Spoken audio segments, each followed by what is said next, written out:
but yeah, I've had I've had a few ghost experiences. Have you had any ghost experiences? I assume so. Yeah, I've had experiences. I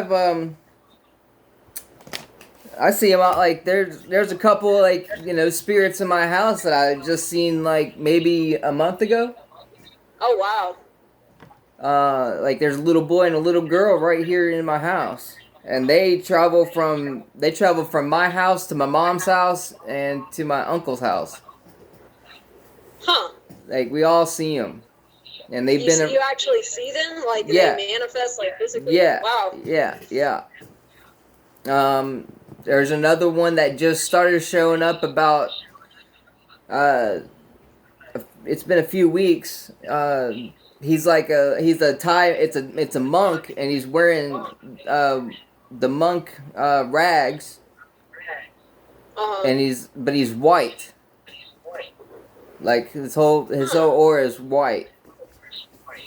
That's interesting. He showed up at my mom's house in the pool house in the backyard. Oh, I thought you were gonna say in the pool. I was like, oh, he's going for a swim. No shit.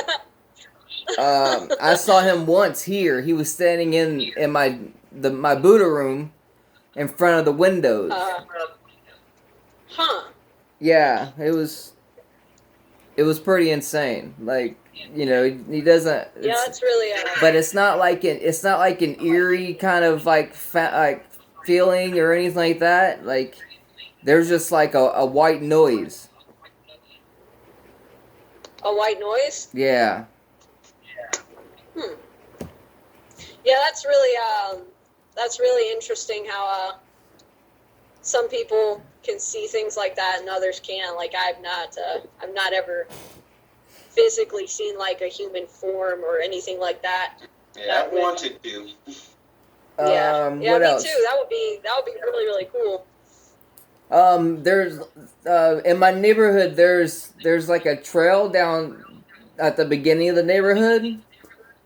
And it takes you all the way to Fort Bragg. Like they try to close it off right there, but we were out there shooting guns one time, and there was like this little girl like that was like standing there on top of a hill. Huh. And that was the weirdest one for me. Like that made me have goosebumps. Wow. Like even like just like that one was eerie as shit. Like I don't even understand why it was so eerie. But that was the craziest feeling I've ever felt. I'll bet, yeah. John Luke, what about you? What's the ghost story? Yeah, John Luke, let's hear your ghost story.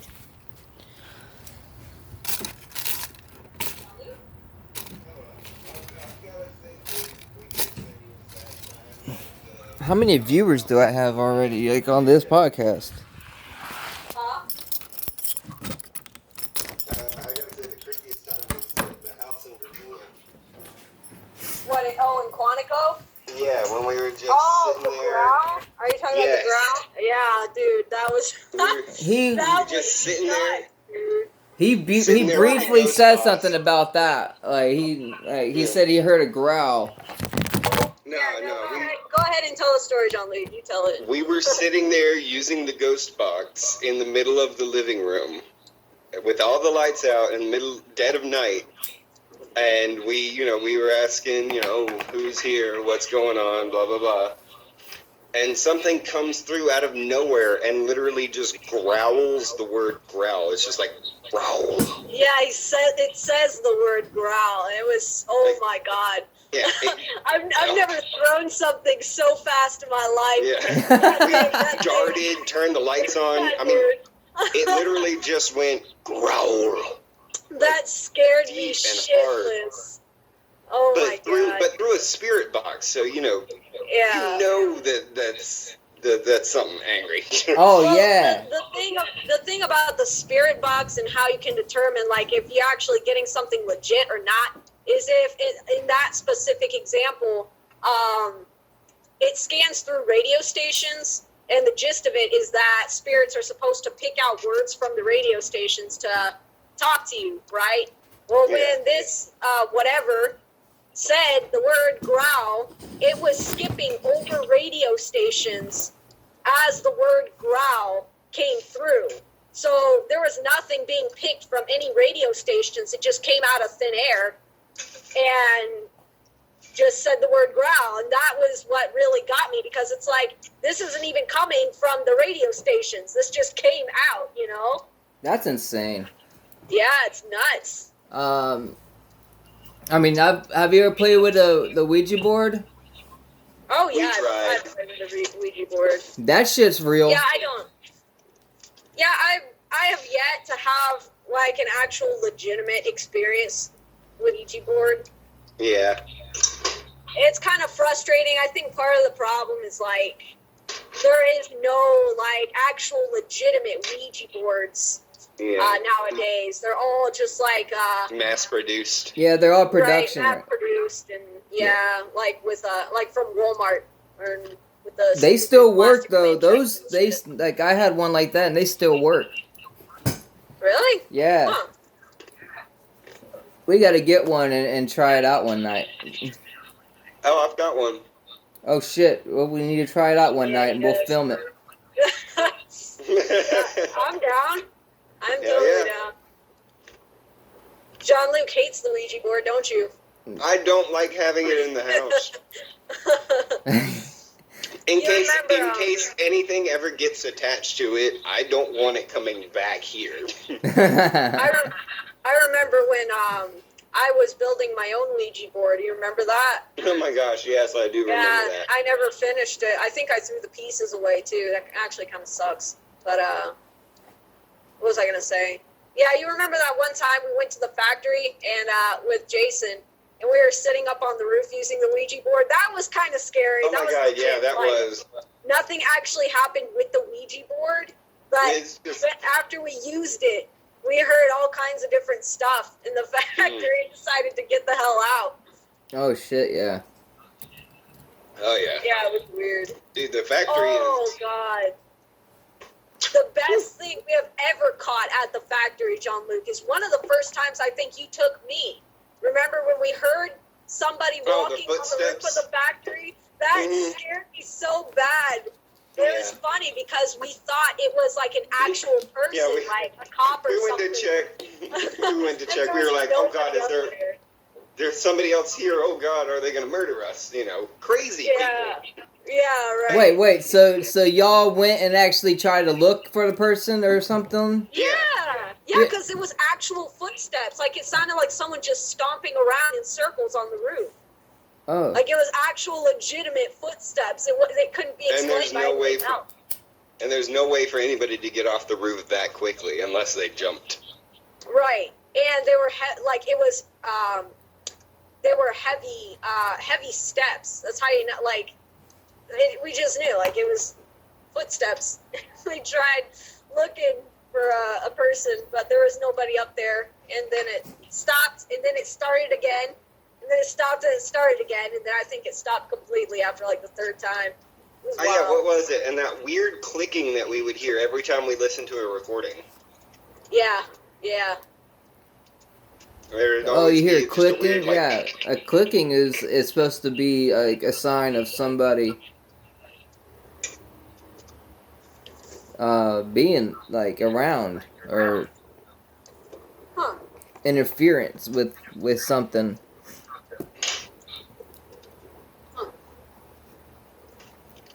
I'll tell you, somebody's gonna find the basement to the factory one day, and they're gonna die. The basement? Wait. There's a basement to the factory? Like I said, someone's gonna find the basement one day. Why didn't you tell me about this? I had no idea. I would have gone looking for it a long ass time ago. They're gonna go down there. They're gonna go down there, and because there's a lot of gas, they're gonna die. It's not that dangerous. Now I know why you never told me, because you knew I would really go No. There was actually there's someone's father that we knew that went to the factory with us. And he actually, like, talked to the people, and he found there's apparently a basement with a lot of like machinery and everything that's still left over from the factory. Uh-huh. But there's so much gas and like natural chemicals down there from it being a dying factory that if you're down there for like 30 minutes, you're going to pass out. Huh. Well, we could just not be down there for 30 minutes. We'll definitely come back up with, we're going to grow an extra limb out of our eyeball. Where is this place at? Oh, it's on... Robbie. Huh? You have been to the factory if you've lived in Fayetteville. That's what I'm trying to see. Like, where... He feels bad now. He doesn't want to say he doesn't know it now because you're making him feel bad about it. Yeah, I don't... I mean... Well, it's kind of a secret location-ish. Like, we try not to publicize it too much, just because I just need roads. Just give me roads. Yeah, but everybody in Fayetteville knows roads in Fayetteville. We'll take you. Sometime soon we'll take you. I gotta film this thing. But hands down, I think my favorite spooky story that I have, Jean-Luc, you know this one, of course. Spider Bridge, that's the best. Oh God, yes. That was the greatest. Yeah. The years ago, I think I was like maybe 19 at the time. I went over and grabbed Jean-Luc at night and was like, "Hey, Jean-Luc, we're going to the factory together at night alone." That would have been the first time we went alone at night. And he was drunk out of his mind. Yeah. And, I wasn't drunk. I was tipsy. You were drunk, my guy. That's the best time to go. No, dude, it's not, because I was completely sober, and I had the most, one of the scariest paranormal moments in my life. He brushed it off because he didn't hear it. He didn't see anything. But we were walking down this bridge to get to the factory, this big-ass, long-ass bridge. And he was rambling on and on. I was kind of just being... Spider Bridge! This is why they call it Spider Bridge. But no, we were just walking down the bridge, and as we came around a corner and on the bridge, I heard footsteps. It sounded like little feet running past me.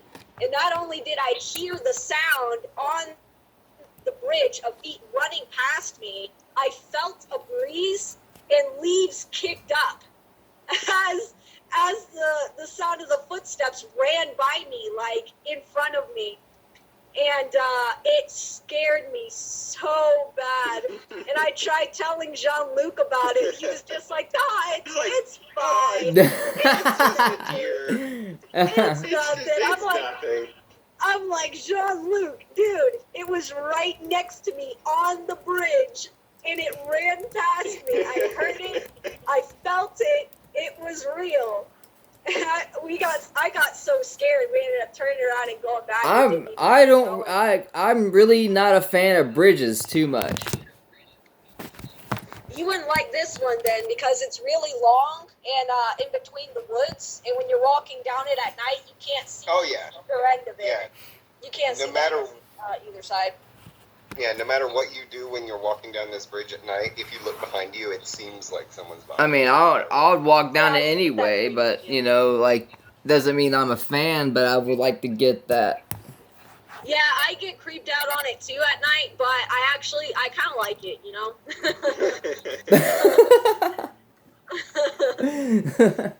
That's part of the fun of going paranormal investigating is knowing you're going to get the shit scared out of you at some point. Oh, yeah. We gotta figure out where to get one of those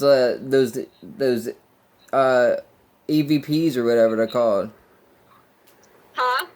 We gotta get one of those what is it called? Those EVPs or MVPs? EVP, yeah, electronic voice phenomenon. Yeah, we need to get one of those. We can do that with any recorder, though. Yeah, we can do that with any recorder.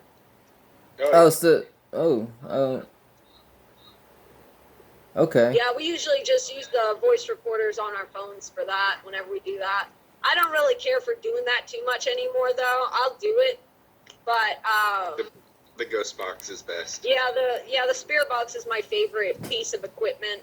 I'm very picky nowadays with like the kind of equipment I would use for any kind of paranormal investigating, just because a lot of it can be kind of like debunked. Like I used to really want what's it called, an EMF detector. Yeah. But those can be thrown off by just about anything. So it's bullshit to me. I'm like, nah, I'll pass. I'd rather have equipment that's more legit, you know? Oh, right. Yeah. Yeah. Like I'd rather have something that's legit and that's gonna fucking scare me. I want that natural reaction of being scared on camera. Yeah. Right. Yeah, Like, and shit. EMF would only be really good if you're going to like a completely cut off place that has no like a desert. Yeah, like no electronics anywhere that it's not going to interfere with it. Right, like maybe, exactly. Like an abandoned prison or something. But even so, because I don't know, even so, I would be skeptical just because of the day and age that we live in with technology and shit. I don't know. Yeah. I'm just very highly skeptical of EMF detectors. I don't really buy it. But what I do want, you know, those I don't know if there's a technical name for them or not, but it's the light that produces the green laser grid. Mhm. I want one of those. That's I think that's pretty legitimate. Yeah. I've seen people use it before. It produces a grid around the entire room with infrared lasers, and if anything moves, you know, it's gonna disturb. Yeah, it'll disturb or block the lighting. Yeah. That's the thing that they used in that movie, Paranormal Activity, right? Maybe. I didn't get through all the Paranormal Activity movies. I can't stand It's them. got like green dots everywhere, but like if it was like if there's like something right there, it shows like it's not like it shows the image. It's like more like a 3D kind of look where it's like the lights are in front of it and not behind it. Yeah. But it's moving and there's no shadow. No, that's not. No, that's not what I'm talking about. I don't know what that is. I've never heard of that, but I would have to show you. Yeah, for sure. I don't know. I lost track of. Huh? I lost track of the Paranormal Activities. The first one was good, and then the one about the little girl and the dimension was like really freaky. But after that, it's just not scary to me. Yeah. It just doesn't. I don't know. It's not horrifying. It's like they tried too hard to make it normal. Yeah. But the way they went about it is totally not normal. Like, actually, I remember recently, I think I tried to rewatch one of the Paranormal Activity movies. I don't remember which one it was. You guys will probably know if you once you hear what I'm about to say. But there is this specific scene where this dumb bitch, after she puts her kid to sleep or something, she gets dragged out by an unseen force of the room, and I'm sorry, I'm laughing just remembering how it looked. She gets like half dragged down the stairs, and I think at one point she like grabs onto the banister, the railing on the stairs, and you just see her like holding on while this like unseen force is pulling her legs, and she's like straight out in midair. I'm like, that's so like unrealistic. You know what I'm saying? It was just so fucking funny to me. I actually think I made a meme about that. I made like a video or something about it. Oh yeah, I did in one of my YouTube videos. Yeah, I did. That's right, bro. Stay in your fucking lane, you twat. Sorry. Retard. Sorry. Anyways. Careful. Just run her over. Wow, that wouldn't be hard. She is in a tiny car. We were talking about this, like, this crazy ass fucking time when I was on Ramsey Street, and you know where that bank is right near the Wendy's? I think so. What bank is it? Like, what's the name of it? I don't know. I know where Wendy's I think is. it's at PNC Bank or some shit. But like back in the back in the day, we were driving by, and then this dump truck was like trying to come out onto Ramsey Street from over there. And then he ends up like cutting it so sharply, and then like this old ass lady in her car, he runs over from the trunk all the way down the whole passenger side and down the hood, like Are you serious? like totally runs this girl's car over, like this old ass lady's car right over, like, and he like got For to the real? stop. Yeah, I was right next to him at the stoplight, and he would not look straight, nowhere but straight, like he was shaking. I was like, dude, you need to go back. Like, you just hit that old lady. Like, you just ran over that whole lady's car. Damn. Like I was like, did that really just like? I didn't even think I believed it myself. Like, it was so insane.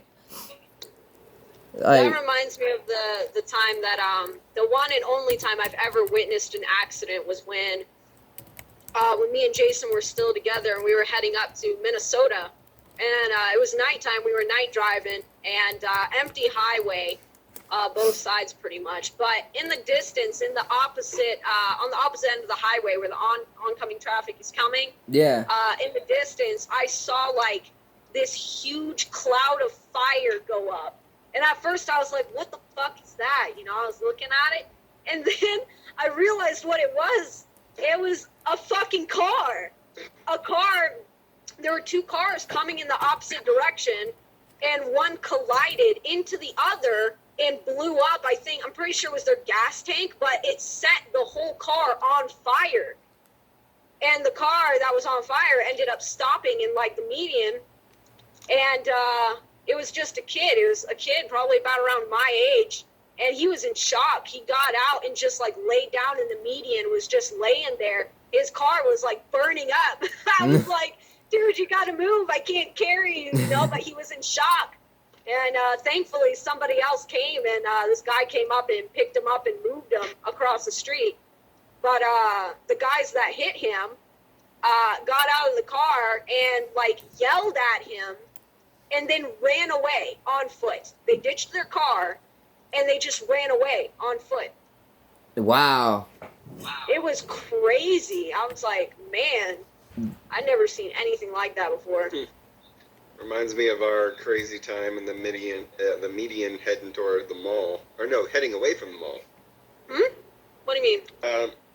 The median, oh god, where is it? It's like you're going toward the mall, and it's by that. Are you talking? Oh, yeah. You're talking about when I flipped off those. No, and those two and they guys. went insane. Yes, they did. They lost their shit. Dude. Oh my god, my poor little self. I was only 18. I didn't know what to do. Dude, seriously, like that we was were so just bad. driving.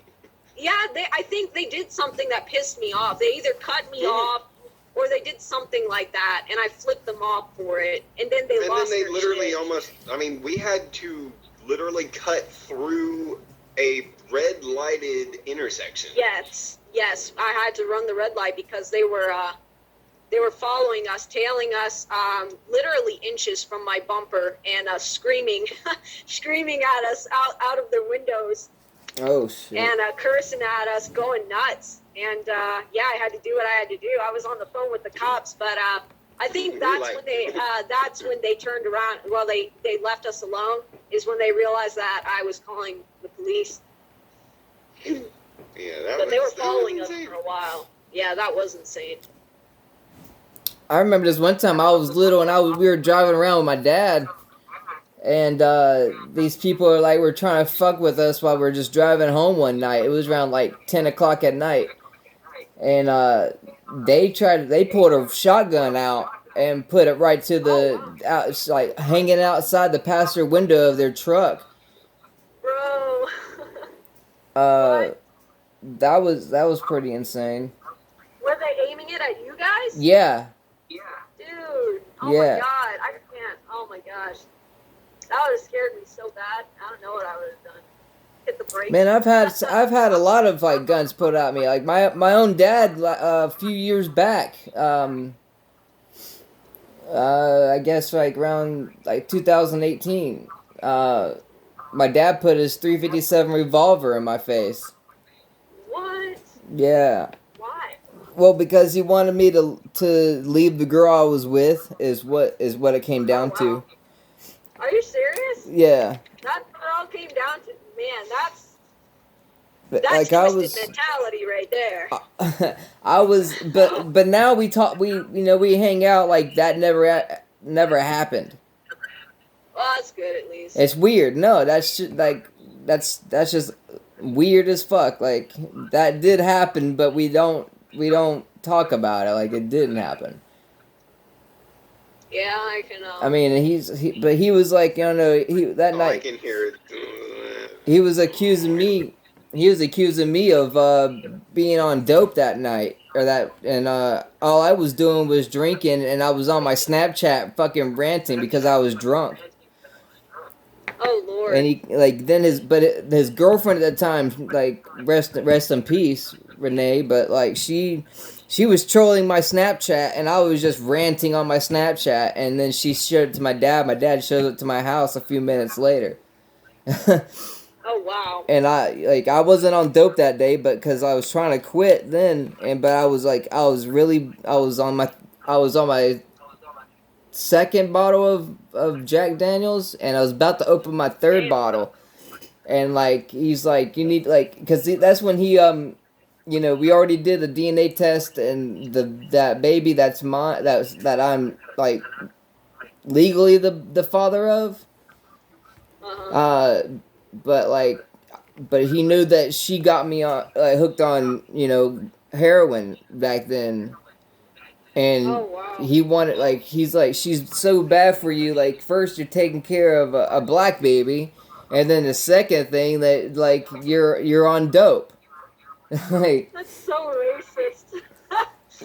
You're taking care of a black baby.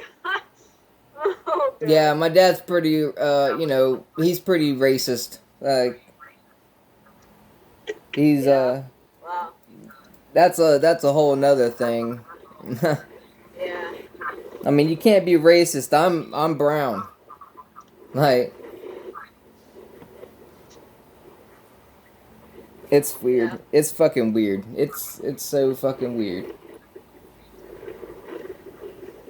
I didn't even want to get originally this podcast would be about depression and how it makes you not want to get out of bed half the time. Oh dear God, I feel that. I mean, at the same time though, as far as depression goes, I think that is a really common way that it's like shown, I guess. Or that you see depression is not wanting to get out of bed, not wanting to do anything. But at the same time, I think that a lot of people express it kind of differently, Because for me, when I get depressed, sometimes I'm like that, but other times I have to keep busy. I can't give myself any time to stop, because if I'm sitting still for too long in silence, then my mind gets to me and it drives me nuts. Oh, for sure. Wait a minute. Okay, there we go. John, you still there? Yeah, I'm still here. I thought I disconnected for a second there. But I got up and I walked to the store and I stole me a Snickers bar. You what? I got up right before this. I went to the store and stole me a Snickers bar. You stole a Snickers bar? Yeah, I went and stole it. Oh my God, Robbie. Bad Robbie, no. I mean, it was right there, and it was easy. No, it's a Snickers bar. It's like $1. I needed a rush, okay? I'm not on drugs no more. It's been a month right now. Find a different rush. Don't break the law. Go ghost hunting. Yeah, go ghost hunting. That's a rush in itself. It is. I'm not doing that shit by myself. What? Why not? Hell That's yeah, the no, rush. do it yourself. Yeah, that's the rush. What? That's You said you wanted a rush. no, because then I'll end up dead. Huh? I'll end up dead. I can't understand. You're breaking up really bad, Robbie. Hold on, let me fix it. Is that better? Yeah. Yeah. No, I'll end up dead if I went out by myself because I'll do something stupid. I Oh, mean, the ghosts aren't gonna kill you. Yeah. I could fall into a. That doesn't happen. I could fall into a hole. Like, Well, that is true, Maria. We have been in various horrible environments because of ghost hunting. Oh my God, Jean-Luc, do you remember the old mill?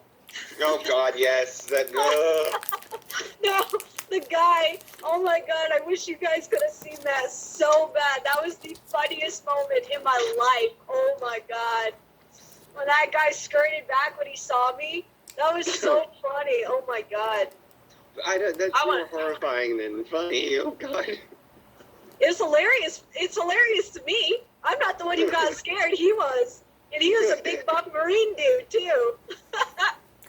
Oh wait, okay, now I remember what you're talking about. Yeah. He had his little girlfriend with him. Yeah.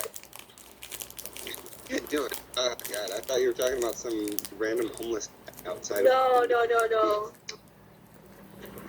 That was so funny, dude. I want to go back there. We need to take a trip to Virginia again. And Hell yeah. Dude, Aquia. We need to actually get into Aquia's church. oh my God, we were so close that one time, but cops, man, cops. wait, did you try to break into a church? No. We weren't gonna break in. Just trespass. Just trespass. Here we are talking to Robbie about don't break laws, Robbie. And we're talking right. about trespassing. Wow. Okay. I'm such a- Only break laws when it comes to ghost hunting. I'm grown as fuck. I mean, it depends on what it is. I'll trespass, but that's like the most I'll do because I know that when I trespass, I'm not going to damage any property or anything. Yeah. I'm just snooping. It's not like we're going in there to bust windows or. Yeah, I hate it when people